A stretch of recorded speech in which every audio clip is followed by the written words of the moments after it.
Cordial saludo televidentes de Colombia y el exterior, bienvenidos. Aquí estamos en el programa institucional Colombia y su Senado para hablar de política, para hablar de democracia, para hablar de temas que a usted como ciudadano le interesa. Nuestro invitado en el día de hoy es el doctor Antonio José Correa Jiménez, un hombre que nació en Cartagena, se crió en Montería, estuvo aquí durante 8 años en el Senado de la República. Después se dedicó a actividades particulares y volvió en este periodo. Doctor Correa, bienvenido. Muchas gracias por aceptar esta invitación. Muchísimas gracias, Pepe, por la oportunidad que me das de estar aquí en tan importante programa. Médico de profesión, pero hablemos de ese nacimiento inicialmente en La Heroica, en Cartagena de Indias. ¿Por qué, senador?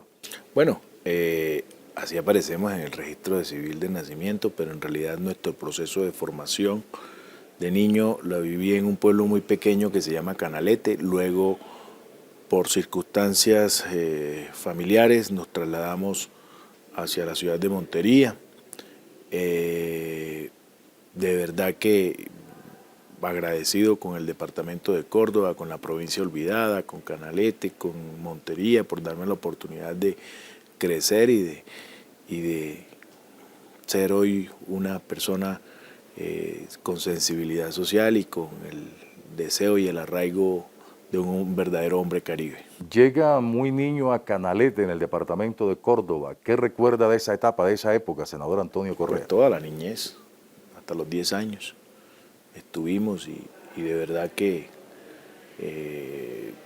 las necesidades, la desigualdad social con referente a otros municipios y por supuesto el hacer parte de esa provincia olvidada te genera un verdadero compromiso social que quedas marcado de por vida para no solamente buscar el cumplimiento de esos lugares donde tú tuviste tu niñez, sino en el país, ese país olvidado que requiere oportunidades. Sigue ese periplo que lo ubica en Montería, la capital del departamento de Córdoba. Allí llega y ¿qué hace? Estudiar. Afianzarme en el bachillerato pues, con mis padres y de verdad que seguir en esa etapa de formación de joven, el cual agradezco a Dios y agradezco a mis padres y a mi familia en general. Termina el bachillerato y entonces la vida lo ubica en la ciudad de Barranquilla, en la Universidad Metropolitana para estudiar medicina. ¿Quién le dijo y por qué esa decisión, senador? Es una decisión de vocación de servicio y de niño. Siempre quería estar al servicio de las comunidades y creemos de que fuimos, hicimos nuestra carrera de medicina y logramos seguir avanzando en obtener una profesión y lograr consagrarnos como médico al servicio de las comunidades. Se graduó en la Facultad de Medicina. ¿Cómo le fue en el desarrollo de su profesión? Pues muy bien, yo creo que para ser médico necesitas tener la vocación de servicio y eso tiene conexidad con la vocación de servicio que se tiene desde el poder legislativo, desde la rama política y en eso seguimos, con el deseo de servirle no solamente a un departamento, sino servirle a toda una nación, a una región caribe. Con esa condición de médico llega al Senado de la República. A propósito, en estos días se aprobó la reforma a la salud en la Cámara de Representantes y llega al Senado. Ha generado diversas reacciones, controversia en el país. Doctor Antonio Correa, ¿cuál es el quiz de esta reforma a la salud? ¿Cómo la analiza usted en su condición de profesional de la salud? Creo que a la llegada al Senado de la República, el Senado va a mostrar y tiene la responsabilidad con el país de mostrar una madurez y una verdadera revisión técnica y despejar dudas que el país requiere que se le despejen. Y la discusión debe dejar de centralizarse en actores del sistema. En este caso, si existen o no van a existir las EPS, ya sabemos que viene de cámaras sin EPS, vienen con gestoras. Ya no se va a llamar una discusión de reforma a la salud con gestoras o sin gestoras. Aquí debe primar un derecho constitucional, que es primero el derecho a la vida y el derecho a la salud. En torno a eso, todo lo que llegue para bienestar del ciudadano colombiano es bienvenido en la reforma. Todo aquello que sea perturbador de los principios de calidad en la salud, de atención al pueblo colombiano, debe ser despojado, barrido y sacado de la reforma. En ese orden de ideas se requiere una discusión menos de cara a titulares de medios y más propositiva en lo técnico, en torno a la calidad de la atención de los colombianos, que al final de cuentas es lo que nos debería importar dentro de la reforma a la salud. Usted habla de un tema de atención de la vida y esos titulares de prensa. ¿Queda la impresión, doctor Antonio Correa, que la discusión se circunscribe a que lo que había era malo y lo que viene es lo mejor? ¿Se puede interpretar así? La discusión no puede ser algo estéril, de un titular que si es con EPS, si es con gestora, de que si es con X actor, no es con este actor, no. La discusión debe estar en cuanto al derecho fundamental, constitucional y legal de la salud de los colombianos, el derecho a la vida, a que los colombianos no se enfermen, a que el sistema de salud sea cada vez mejor, sea garantista, pues existe una gran cantidad de recursos que el Estado mismo dispone para la salud de los colombianos. Eso hay que dejarlo muy claro. Y nosotros como congresistas, que somos los que hacemos la vía por donde se debe transitar en el carácter legal dentro de la salud, tenemos que hacer una muy buena reforma que ayude a que tengamos un sistema garantista de la calidad, que tenga buena accesibilidad, que tenga oportunidad para los colombianos y que se acorten los tiempos que tanto daño lo hacen entre el otorgamiento de citas, otorgamiento de cirugías, las filas inacabables para reclamar un medicamento. De eso es lo que nosotros como congresistas tenemos que preocuparnos. La gente tiene la percepción que se aprobó en Cámara. ¿Cuál es la tarea? ¿Qué debe hacer el Senado de la República con relación a ese proyecto que se aprobó en una de las dos cámaras? Lo primero es revisarlo exhaustivamente y buscar lo mejor para el ciudadano de a pie de nuestro país. Senador, hagamos pedagogía. Lo aprobó la Cámara, llega al Senado. Eso no implica una aprobación del Senado. El Senado puede devolver el proyecto, no puede darle trámite, no lo puede aprobar, que puede hacer objeciones. ¿Qué hace el Senado? Primero pasa a Comisión Séptima de Senado. En la Comisión Séptima de Senado es una comisión constitucional permanente. Esta comisión rige el principio de la especialidad en los temas de salud.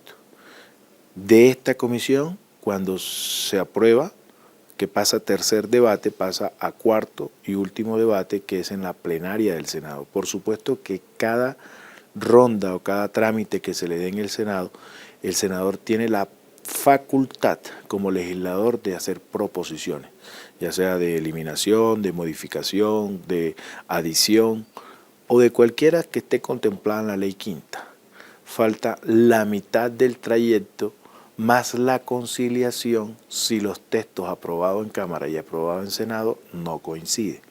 Es ahí cuando se reúne el Pleno del Senado y el Pleno de la Cámara para acoger y se nombran por las mesas directivas unos conciliadores y deciden cuál acoger, si el texto de Senado artículo por artículo, el texto de Senado o el texto de Cámara. No se vota ni positiva ni negativamente, se acoge uno de los textos, artículo por artículo.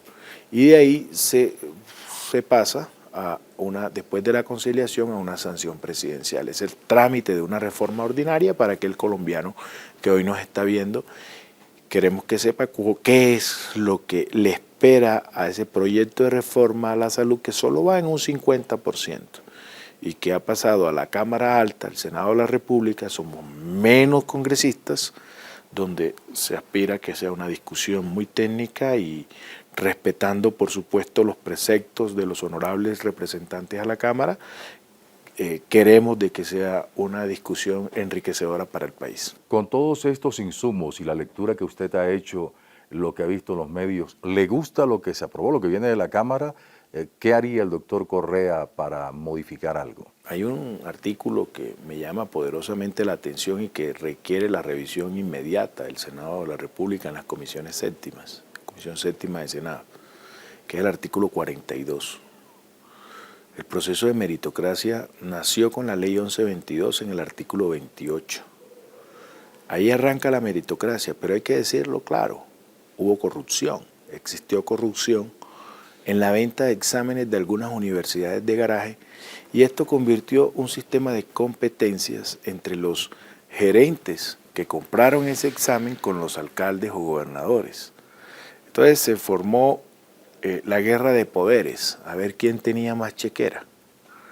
Y resulta que de esto no quedó sino el pobre en la mitad, aplastado y entre comillas jodido por el deseo de poder de estos dos señores dones. Hoy hay que decirlo, se derogó ese artículo 28 en la 1797 del 2016, en la cual estuvimos en la discusión. El artículo 20 deroga esto y le da la posibilidad a los alcaldes y gobernadores, que fue como se aprobó en Cámara, de que postulen a su persona por los vicios de corrupción de algunas universidades de garaje, que quedó en proceso de investigación y ahí está. Todo el mundo sabe qué universidad vendía los exámenes y no pasó nada. Luego de esto, hoy lo que se debe retomar en la discusión de ese artículo 42 es que vuelva la meritocracia, pero con unos principios fundamentales. Meritocracia no con universidades de garaje que se van a rebuscar vendiendo un examen en 100, 200 millones de pesos. 2. Universidades acreditadas, reconocidas y verdaderamente encomendadas a la labor de la meritocracia. Una universidad nacional, una universidad pública que merezca el reconocimiento del Ministerio de Educación, quien debe decir qué universidades serían las facultadas para realizar esos exámenes de meritocracia. Segundo, la meritocracia, la Honorable Corte Constitucional ha dicho en sentencias que es un concurso de méritos y se debe escoger el mejor. No se debe hacer una selección para que después el gobernante venga y escoja el segundo, el tercero, el cuarto. Tiene que ser el primero. Tiene que ser el primero, así lo ha dicho las sentencias. Porque entonces, ¿de qué le vale a una persona técnica prepararse, estudiar juiciosamente, venga de donde venga, colombiano de nacimiento, que se preparó, que se formó para, con moralidad, llevar los principios y administrar decentemente la salud en estas próximas ISE que hoy se llaman ESES? Quien así les habla es el senador Antonio José Correa Jiménez, nacido en Cartagena, criado en Córdoba, representa los intereses del país. Nosotros vamos a una breve pausa, mensajes institucionales y regresamos aquí en Colombia y su Senado. Ya volvemos.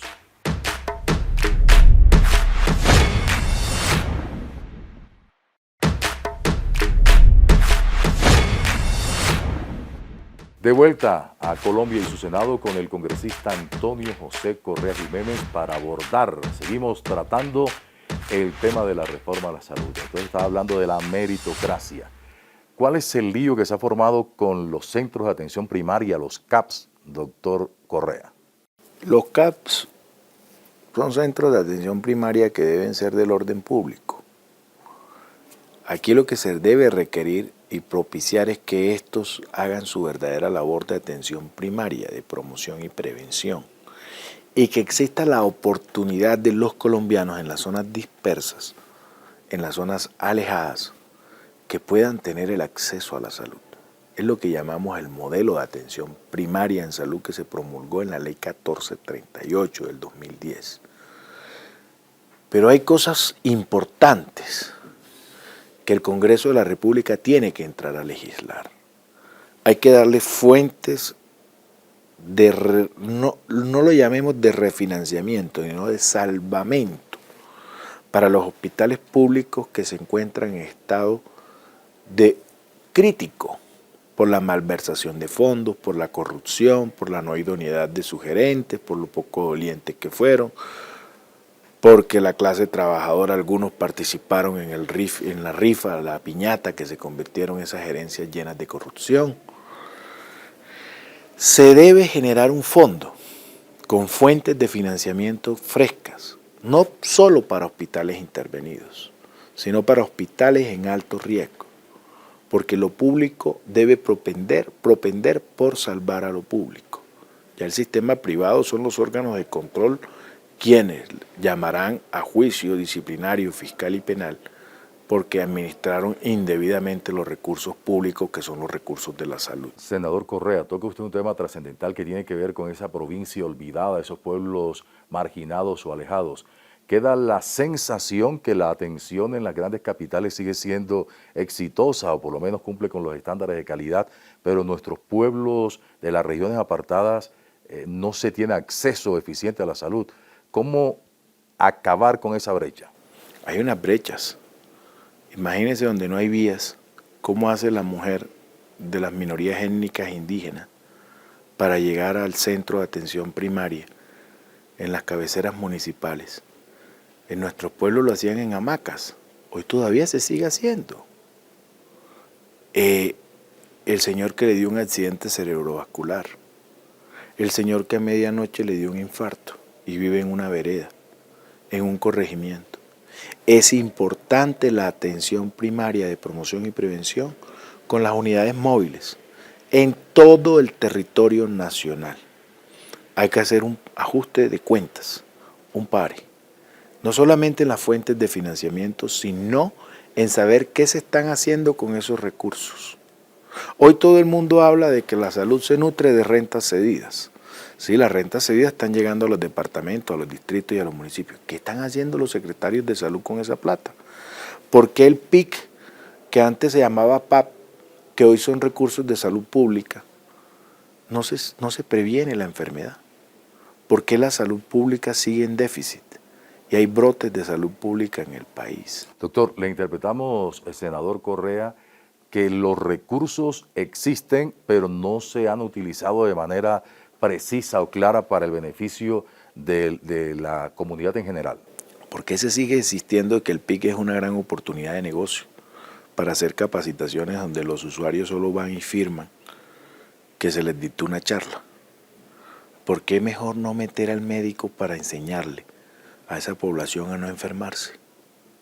¿Por qué mejor no tener unidades móviles con el odontólogo para hacerle higiene oral a esa población de minorías étnicas que existen en nuestra zona dispersa? Colombia es un país de territorios y nuestros territorios olvidados son eso, son un macondo. Y hay que hacer el reconocimiento de que hoy algunos departamentos insisten y queremos saber. Eso es lo que queremos nosotros saber en ese trámite que va a tener la reforma. Senador, ¿es una utopía? ¿Estamos lejos de esa presencia de unidades móviles en cada municipio del país? ¿Se puede concretar esa opción? Claro que se puede concretar porque nuestro sistema tiene recursos para eso. Es saber quién tiene los recursos, cuáles son sus responsabilidades y cuál es su sentido de hacer las cosas bien por el bienestar del pueblo colombiano. Ha sido como especie de una falla compartida. ¿Quiénes han incurrido en errores para que la salud en Colombia no ofrezca el servicio que el ciudadano merece? Cuando yo veo a todo el mundo opinando del sistema de salud, yo me siento en Suiza, porque todo el mundo piensa que esto ha sido la panacea. No, se ha mejorado muchísimo. Hay unas gestoras, hoy llamadas gestoras, todavía no porque no se ha aprobado la ley, aseguradoras que son muy buenas, pero hay otras que han dejado mucho que desear y que acrecentaron sus riquezas. La gente está estableciendo un paralelo entre los sistemas de salud de otros países de Latinoamérica, incluso de Europa y el de Colombia. ¿Cómo estamos en ese ranking o como referencia con relación a otros lugares? Este debe ser un país donde, si vamos a tener una ley, que los actores de esa ley sean los mejores. Y en eso necesitamos una superintendencia objetiva, que diga cuáles son los mejores. Y que los mejores sean los encargados de administrar. No que son de ellos los recursos son de la nación. De administrar los recursos de la nación en beneficio de la población más pobre en el caso subsidiado. En el caso contributivo, de administrar los recursos que no solamente aporta el empleado, sino también el empleador para garantizar la salud de los colombianos. Usted dijo ahora que si uno lee el sistema de salud diera la impresión que estuviéramos en Suiza y que todo transcurre con normalidad, pero la realidad es otra, senador. Tenemos todos que sentarnos y hacer una revisión exhaustiva de lo que hoy tenemos como modelo de aseguramiento y todos los actores ser conscientes de qué es lo mejor que pueden dar en favor del sistema. Repito, hay unos actores que son muy buenos, tanto prestadores, llámese públicos o privados, administradores del régimen subsidiado contributivo, hay unos muy buenos, pero también existen tanto prestadores como administradores que son nefastos. Y hay que decirlo, la labor de inspección, vigilancia y control del Estado en su historia no ha sido la mejor, porque si hubiera sido la mejor se hubieran prevenido muchas de las catástrofes, incluida la quedarse sin fondos, algunas EPS que fueron liquidadas y que hoy le deben hasta la mínima atención a ciertos prestadores que terminaron colgados en la brocha. Usted como médico, ¿qué le dice a los ciudadanos que han expresado cierto temor? Yo no voy a ninguna clínica, a ningún centro porque no me van a curar, no me va a ir bien y corre uno riesgo. Es decir, cuando el ciudadano no tiene fe en el sistema de salud, ¿qué le dice usted a ese ciudadano? Hay que hacer unos ajustes. Nuestro país dispone, en teoría, no solamente recursos, sino lo que se va a decir en la ley debe ser lo mejor para el pueblo colombiano. Los actores del sistema tienen que engranar bien y tener una buena interconexión y tener una buena sincronicidad para que todo derive en el bienestar del colombiano. Si no, va a ser un fracaso. El ADRES tiene que hacerse robusto. ¿Para qué? Para convertirse en un banco. El banco más grande de nuestro país se llama el ADRES. Tiene más de 60 billones de pesos en sus arcas. Senador, los ciudadanos dicen que muchas veces la Cámara y el Senado de la República aprueban leyes, por ejemplo, que están bonitas en el papel, que significan mucho en el papel, pero que al momento de ejecución o llevarla a la práctica se queda en la mitad de camino. ¿Cómo hacer para que eso se cumpla tal como se concibe o está escrito? El colombiano está cansado de que hagamos leyes que estén llenas de un sinnúmero de artículos que ni los doctores en derecho, abogados, se los leen. Los colombianos necesitan leyes que sean prácticas. ¿Qué es? ¿Para qué es? ¿De qué manera les sirve? ¿Y cómo hacemos para que no se lleven el billete que es del pueblo colombiano? Esta es su cámara, senador Correa. Tenga la gentileza, diríjase 40 segundos a los colombianos, a la gente también del departamento de Córdoba, de La Apartada, Montelíbano, de Cotorra y la ciudad de Montería. Hábleles a ellos sobre la reforma a la salud y la posición, la voz que va a hacer sentir el senador Correa en la discusión en Senado. Nuestra posición es que no solamente hoy hay que delimitar unas funciones claras de cada uno de los actores que quedan en el sistema, sino también tienen que tener un engranaje tal de que todo funcione de la mejor forma y que lo que el gobierno quiere, que es que cada peso, cada recurso, cada milésima de peso llegue al pueblo colombiano y no se quede en manos de ningún actor, llámese como se llame. Esa es la verdadera finalidad que nosotros debemos propender en esta ley, siempre respetando y girando en torno a un derecho fundamental que se llama el derecho a la vida y el derecho a la salud de todos los colombianos. Derecho a la vida y derecho a la salud de los colombianos. Senador Antonio José Correa Jiménez, muy amable, gracias por darnos luces y claridad sobre un tema trascendental. Bienvenido siempre. Muchísimas gracias a usted y bueno, y hay muchos temas más por contar y que queremos hablar, todos los proyectos que hemos radicado, los debates de control político que hemos hecho, todo tendrá su tiempo. Aquí está mi tiempo a disposición de usted, Pepe, para que me vuelva a invitar. Habrá tiempo, senador. A los televidentes de Colombia y el exterior, muy amables, gracias. Nosotros nos reencontraremos en cualquier instante. Hasta entonces, permiso.